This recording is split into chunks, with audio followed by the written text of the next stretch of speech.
Yeah. Hi, my name is Kristen Culver, and I'm hosting our brand new series, my BNI chapter, which is Business Network International.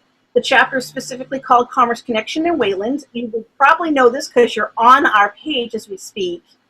And I have the pleasure of introducing to you Dr. Buck Weaver, who is part of the wellness sphere that I am in this networking group. I met him a little over a year ago, and I visited the Weaver Center and ended up deciding that I needed to chat with one of the folks there and get a little coaching and help, as we all need to learn and get better. Dr. Weaver specializes in folks who are challenged with maybe attention deficit, learning challenges, young and old. So I'd like to give the floor to Dr. Weaver for a minute, and then I'll play you our little pre-recorded video where he goes into more detail. And at the end, if anyone's on live, we'll have a very quick Q&A. So Dr. Weaver. Well, thank you very much for that wonderful introduction. I really appreciate it, and all the efforts you're putting into getting this series together. So we all really appreciate that. Thank you. I'm Dr. Buck Weaver. I'm a neuropsychologist. I'm the director of the Weaver Center in Wayland, Massachusetts. And we have been serving kids, adolescents, and adults for over 30 years. We're now seeing our second and third generation clients come in that we'd seen a long, long time ago. So we've always been strength-based, and I think that that's what people really appreciate. So I think that you'll be able to find our web link on this, or well, it is weavercenter.org. Thank you. Appreciate it. I'll look forward to this video. Excellent. And as I said, we will have Dr. Weaver back for a few minutes at the end. So if you do have questions, just hold them to the end, and we will be happy to let you talk to him as live as we can on Facebook.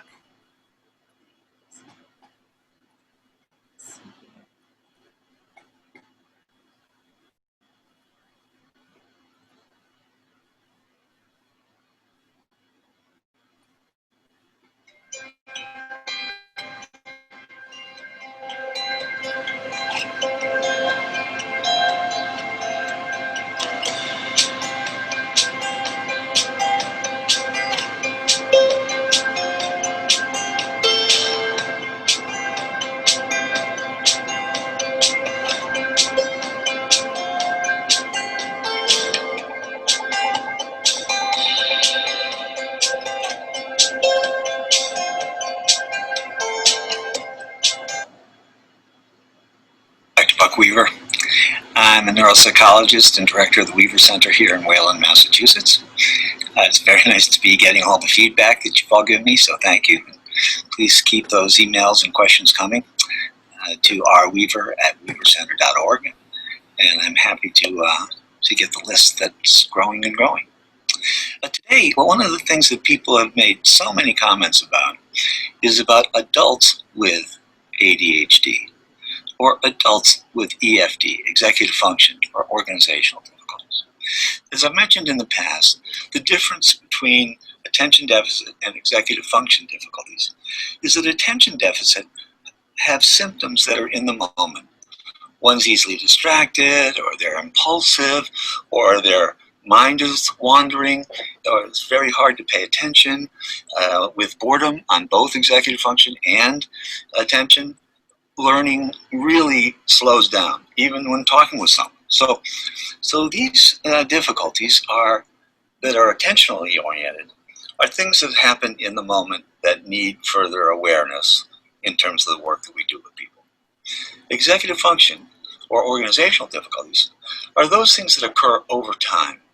Planning, organizing, starting, completing, refining, time management, things that those of us, myself included, that have serious difficulties with those are less efficient. You know, those people that are efficient, they get a lot of stuff done, they're detail-oriented, they make lists, they get, just a kind of a natural talent for being productive. We struggle with what's a priority, how do you get started, when do you get started, how do you know how you're doing. We all think that we know just as much about this as everybody else, but the fact is, we don't. So one of the things that we do so much of the time in working with adults and couples and others is the first and most important part is raising awareness, which is what anybody would say, well, of course, that's what you do. You know what I mean? And the way that we do that is to educate folks so that, like we mentioned before, we know the difficulties with getting started because we don't feel the consequences that are coming our way, like most everybody does. Those people that feel consequences, they know that they're going to be nervous or upset or embarrassed or whatever. We don't have that chip. So it's much harder for us to get started. And that's why we often have a lot of people conflicting with us to try to get us to start, because they feel the consequences even when we don't. So a lot of, this isn't that important, or I got plenty of, we have ADHD monster statements that interfere with us all the time. And so we do a lot of specific things to be helping people. But I wanted to, I've been working with a 51-year-old fellow. And he's very interesting, and I think that even though we're doing a lot of things that are appropriate for older adults, a lot of these things are very similar, maybe a little less sophisticated, but with younger people, especially adolescents. And this fellow, and I work on Skype quite a bit, so I Skype nationally and internationally, and sometimes people that I like to work with or like to work with people here might be down the street, but they prefer to do their counseling and educational work in their room rather than come into the office. But this fellow came in and he was pretty depressed and pretty anxious and uncomfortable. And to another clinician, that certainly would be a big red flag. To what degree is there problems with attention or organization or productivity, and to what degree are these emotional difficulties, which are very real, are related to the organization problems, or they have their own origins, either genetically or in terms of life circumstances. So we're always doing differential views of different possibilities. And a lot of times it's not just one. But in this case, when I talked with him about, so what's your discouragement about? He had a litany about how his wife, who actually is a special education teacher, and his two daughters, just have such a difficult time with him, and always have. They joke about him being, the third kid in the family, and, Dad, and most of the things are like just never, ever, ever getting to places on time, being ready, and so on and so forth. And of course, the reason this is so bothersome to other people is because if they were behaving like he is, they would have to do it on purpose. They couldn't see it any other way. So, of course, this is interpreted as, listen, you're capable of moving. Come on, just do it, right? Because the idea of not knowing what this is about, all you come up with is laziness or not caring or taking it personally. Or there's a lot of things that make a great deal of sense about how other people are frustrated around us. And there's much better explanations for that, but most importantly, there's much better things to do about it. Almost everybody says, what's going to happen if you're late, how it's going to upset people. And of course, we know what the consequences are, but we don't feel them. So we just think that, hey, we got plenty of time, what are you barking about? Right? But as I said, it's translation from someone that can feel the consequences to us about, yelling and screaming and carrying on to move, right? So what we've been working on, because he has a very difficult time getting to work on time, it's created a lot of problems with his peers. Certainly in terms of getting to any activity with anybody in his family, even though he has adult children, is almost a lost cause, and comes across often as, let's not include Dad because we'll be waiting all day. So the first thing that we tackled, because it was his first thing to tackle, was being on time to work. And we take almost any issue that you want to start with, because we always use strengths, right? To be able to design specific compensatory strategies that are effective. So we began talking about what his morning was like and what kinds of things might make him late. And he mentioned a lot of the things that we know that people mention that we attribute to the attention monster. We have other ways of doing therapy, but it gives you a kind of a sense that we look at these things as something that interferes with you getting to doing what you want, not you're doing it. And again, all of those things, got plenty of time. I'm stuck. I just finished this. This will be one more time, and so on and so forth. So we said, starting to use technology, it's very important to set alarms for things that help you move. Now we have phones that can do that. And so over the course of 3 weeks, right, we've been fine-tuning. He sets 5 alarms for each morning. And he can snooze, but he can't turn it off until he can't push stop until he's on his way. So getting up, doing the bathroom and getting dressed portions, getting things prepared for work, getting to the door and out the door.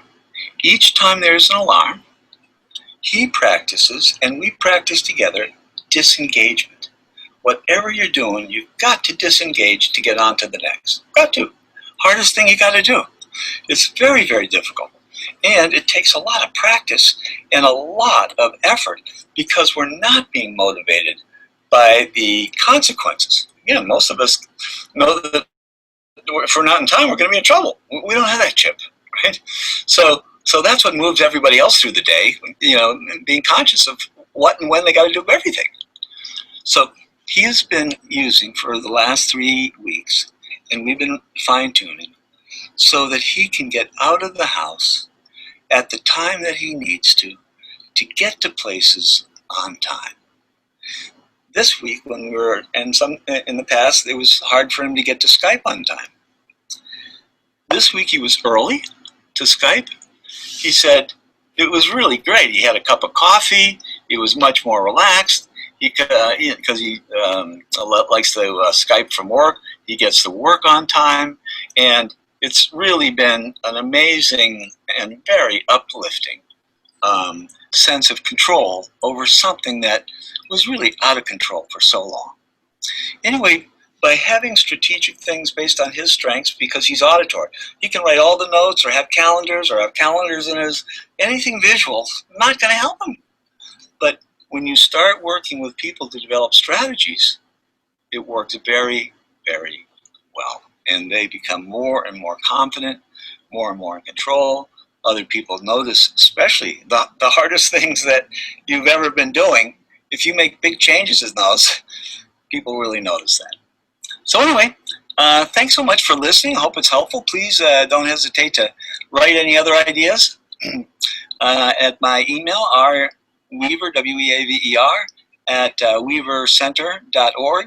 I just want to remind you that I'm a rocker, right? That's part of my ADHD. I'm always moving, so I hope you're not seasick by watching these videos. But thanks so much for your attention. I appreciate it greatly. Several people have written me emails, which is really nice to be getting questions, and have said, well, I know that you've kind of mentioned that you've had attention deficit and executive function, and what's your story?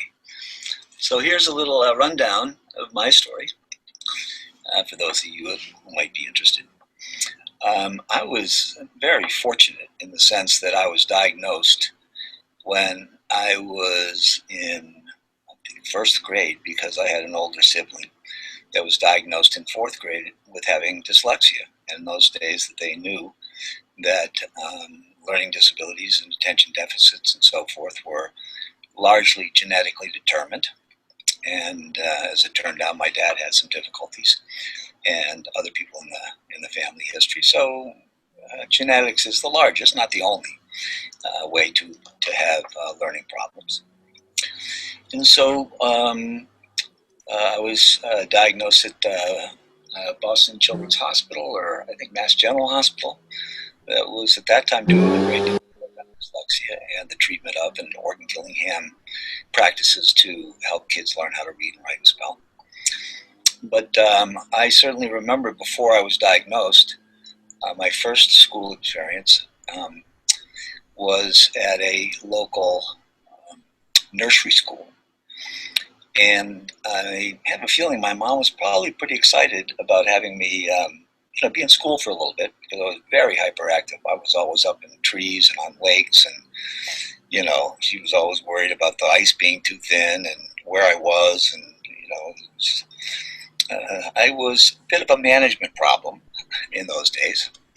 What I would eat, what I wouldn't eat, what I'd pay attention to, what I wouldn't pay attention to, how best to move from one place to another, small things like that. My poor mom. Anyway, so I went to this nursery school, and apparently after a couple, 2-3 days, or maybe a week or two, my mother and father got a phone call and said, we'd like to talk with you about Bucky. That was my name back then.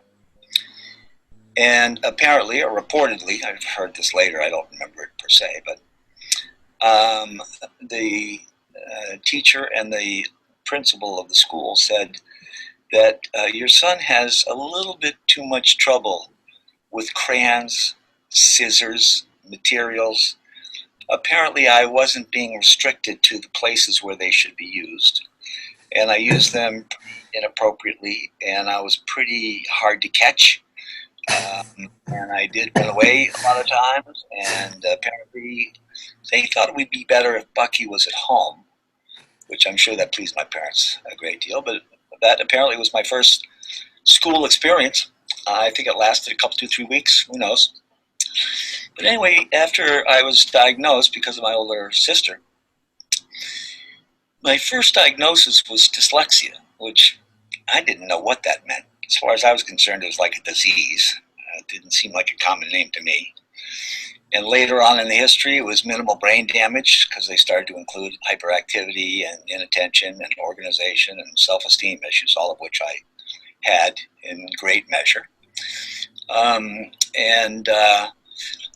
think reading retardation was in that program. So, my experiences in school were really, really hard. I was very fortunate in that my folks could provide daily Orton Gillingham, which was being researched at that time and is now used at most of the main schools for children with dyslexia or language-based learning disabilities. And I did that every day. My mother either drove me, or I rode my bike, or every single day from first grade on through most of high school. Very fortunate to be able to get that kind of help. My parents did everything they could to learn about it, even though the intelligent conclusion for me was that I was dumb as a post. I mean, who doesn't know how to learn the letters or learn the alphabet or know what they sound like? And I can remember very specifically drawing the letters and saying the letters and the first word that came with those letters, and then I would go back to a letter that I just learned and had no idea what it was. So I felt pretty stupid. I think that was a pretty large cornerstone of my first feeling of self-confidence and self-esteem. And throughout school, I had real trouble with reading.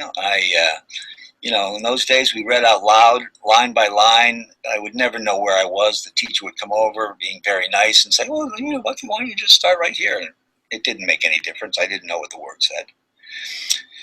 And, the same with math. I could never get my math tables done. I think that was 4th grade. In those days, they had, teachers that were being trained, and so all of the kids that had some trouble with learning their math facts sat in the back of the classroom. And one by one, when they got their math facts, they'd reclaim the back into the classroom. And I was fortunate enough to be there all year long. I never got my math facts. Still don't have my math facts. Thankfully, you know what I mean? Digital, it's a good thing.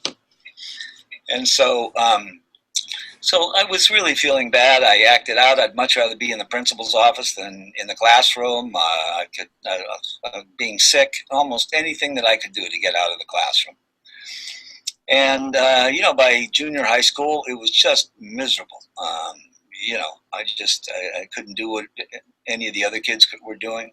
I was acting out a lot. I was getting F's on all my papers, doing no homework, not caring, not being invested. Why bother? The more I was invested, the more it felt bad when I did poorly. Low effort failure is a lot easier to take than high effort failure.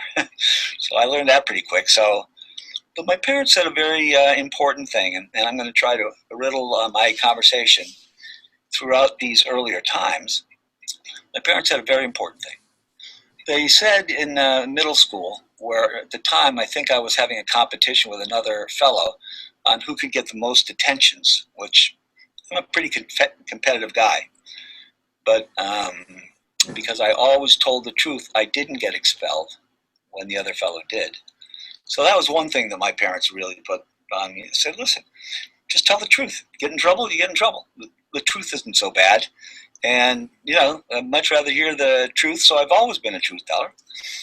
But the other thing that they said, and this is what I was getting onto, they said, we no longer are going to emphasize grades.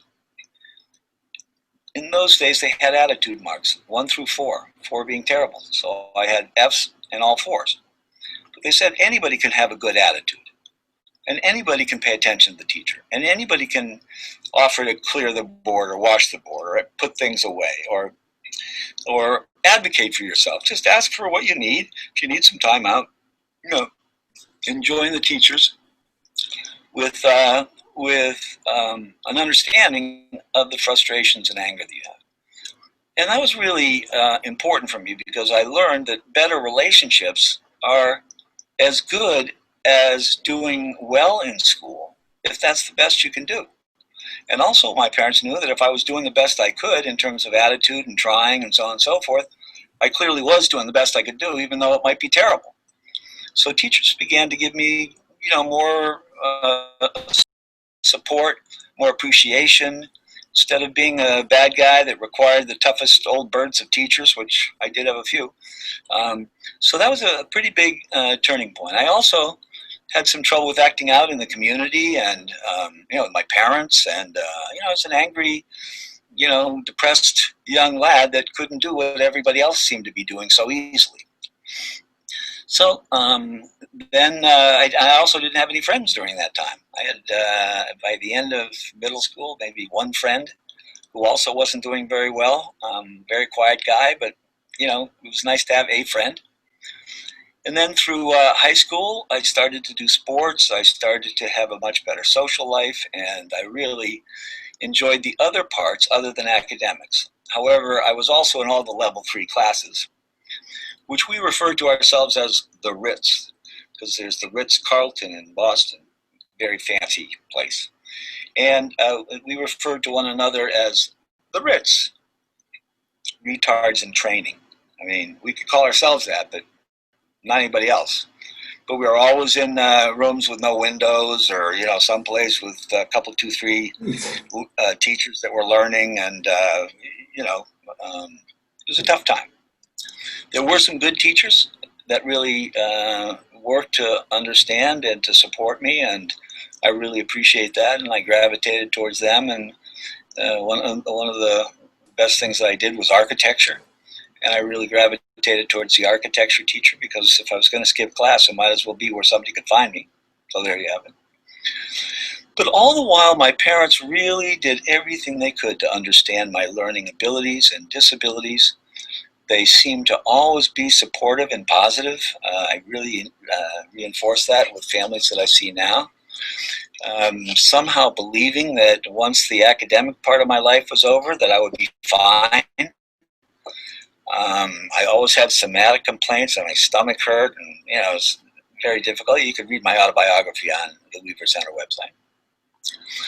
And so I had a tough time getting into college, and even when my parents said, so what do you want to do about college? I said, all this time you've been telling me I'm a smart person? Who would sign up for another 4 years of this? 2 years? So anyway, they really helped me, and my father and my mother, as they often did, they read to me and they helped me study for things and so on and so forth, and helped me fill out the applications by asking me questions and so on and so forth. And I finally went to a small school, great school, but it wasn't in this country. And in those days, it was really expensive to be calling home. So after the first semester, I did have a couple of phone calls because I was just failing everything. In college, of course, they expect you to be reading and writing and taking tests and so on and so forth. You weren't like in classes where if you didn't throw something, you were, in pretty good shape. So my father had talked with me because I was going to be home for the holiday times and didn't want to go back to school. So he talked with me about advocating for myself, letting the professors there know that I had a learning problem and so on and so forth, that I would like to, get through somehow, and could they help me? And gave me some information that was written for them to see. And so when I returned, I said I would give it another shot. When I returned, I was put in English as a second language student. I was the only one there that was still reading SRA and the different color readings and comprehension books. Anyway, so I know that my time's getting rather long here, so I will try to make the rest of this relatively short.